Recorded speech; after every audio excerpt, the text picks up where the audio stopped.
Good morning, friends. Legal Breeze welcomes you for yet another program on agricultural legal reforms. In today's program, we would like to discuss about the importance of the third law, that is Farmers Empowerment Protection, Price Assurance and Farm Services Delivery Act, popularly known as Contract Farming Act. Please, you may remember in our earlier programs, we have discussed about the amendment in the Essential Commodities Act. Later, we have also discussed about another important act brought by the Parliament, namely the Farmers Produce Trade Commerce Promotion of Trade and Facilitation Act. Now we will be discussing another law associated with this agricultural legal reforms or marketing reforms, whatever you may call it. People used to say in olden days, but to a larger extent it applies today also, that Indian farmers are subject to the gambling of monsoons. Our Indian economy is depending upon the gambling of monsoon because in olden days, at least till 2000 plus, this Indian economy was largely dominated by the agri sector, agrarian economy. But today the service sector has taken over a huge chunk of our GDP. It leads the GDP engine in our country, no doubt about it. Even in the agriculture sector, people call something called farm service. That's very important, and that service is also addressed in this particular act is concerned. Let us go into this act. The act defines certain things called who is a farmer, who is a farmer service provider, farm service provider, who is a trader, what is an electronic trade transaction platform, and it also defines a relevant important term called farmers agreement, farm agreement, and it also defines the term called doctrine of force majeure. This is very important. So please go through all these definitions. It also defines foodstuff. Please remember there are certain similarities between the two acts. In fact, three acts. Many of the definitions given in these acts are very common. There is no big differences available there. Now it creates certain mechanism. What is a farmers agreement? Agreement is a model given by the central government. The government will also prescribe certain model and guidelines. Based on that agreement shall be entered into between the cultivation, that is the farmer, and the person who takes the delivery of the farm produce, that is the manufacturer, whatever it is in the value chain. Now please remember there are certain relationship. Either party can terminate it, certainly, but it should not create risk to the farmers. So if there is any premature termination, the farmer is entitled for the compensation. But that authority has been given to a dispute resolution authority, which can impose penalty up to 1.5 times to the loss created to the farmers. On the other hand, the farmer cannot be subjected to any recovery. If at all the farm service provider or the supplier, the manufacturer or commercial service provider wants to take delivery from the farmer, he can incur the cost what he has actually incurred it. That's it. He cannot make any permanent structure in the land. That's very important. In case if it is inevitable, it can be restored at the completion of the farm project to the original position at the cost of the commercial or corporate entity. That's very important. Now people say it liberates the farmer. In fact, it provides a lot of freedom to the corporate sector, because previously corporate sector cannot make certain stock holdings beyond certain prescribed limit. Now that limitation has been done away. The corporate are free, particularly those who are involving in export, import, food processing and other industrial activities or manufacturing activities concerned. So people hail it's of liberating farmers. I believe instead of liberating the farmers, it gives a lot of freedom to the corporate, the investors who can invest in this agro biotech industry, food processing industry, and what people call food parks. So this will be largely beneficial to the corporate people, to some extent to the farmers also. But due to the vote bank policy, it is projected otherwise, as they are helping the farmers. No, they are not helping the farmers. They are helping the corporate. But they are given certain safeguards that the farmers shall not be subjected to abuse. Their land cannot be dealt in any way.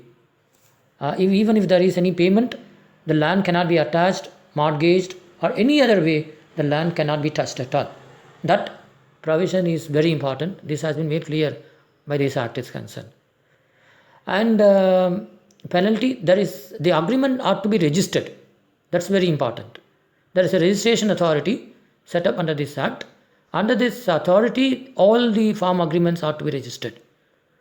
Again, it wants to ensure grading, quality, standard of the farm produce. Fortunately, there is a third-party mechanism to facilitate and certify all these things. These are all wonderful. But the problem, everything depends upon the implementation. Now it says when there is a dispute arises, it has to be resolved by a conciliation method. Conciliators are to be appointed voluntarily by the concerned parties. If they failed or if they couldn't, they can approach the subdivisional authority. He can nominate conciliation authority. From the subdivisional authority, they can go for an appeal to the appellate authority nominated by the additional collector or the collector. Now that's the mechanism. But to what extent farmers are aware of all these things? And please remember, there is no scope for judicial review or judicial intervention here. In one way it is good, but the independence available to the judiciary, I'm afraid, is not available to the executive magistrates or subdivisional magistrates, whatever you may call it. Because executives is very vulnerable. They may not act independently as it is done by the judicial authorities. And that's why in the eyes of law, many evidences given before the judicial officer is admissible, whereas if it is given to other officials, it is not admissible. Because neither the persons who are administering this process are not an expert in law, or they themselves may not know about their rights.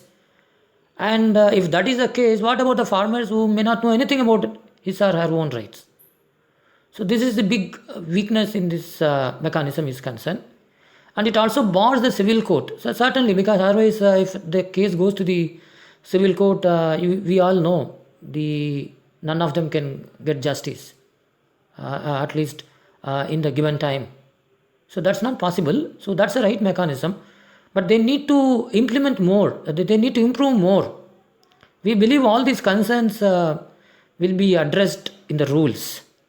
Another important mechanism which we would like to suggest is that, again taking corollary from the Forest Rights Act. There is a provision in the Forest Rights Act 2006. Look at it.